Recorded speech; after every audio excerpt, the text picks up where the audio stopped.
ராகு கேது இடையே ஒரு கிரகம் இருந்தால் அது வாழ்க்கையை எப்படி மாற்றும் தெரியுமா? ராகு கேது மிட் பாயிண்ட் என்றால் அந்த இரண்டு கிரகங்களுக்கும் நடுவில் ஒரு கிரகம் இருப்பது.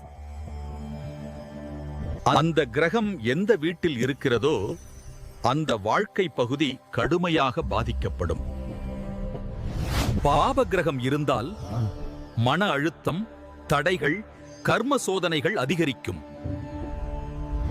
சுபகிரகம் இருந்தால் திடீர் உயர்வு, புகழ், வாழ்க்கையில் திருப்பம் வரும்.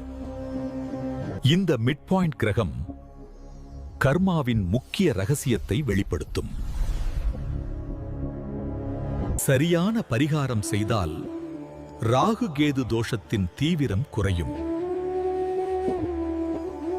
உங்கள் ஜாதகத்தில் மிட் பாயிண்ட் இருக்கிறதா? முழு விளக்கத்திற்கு தொடருங்கள்.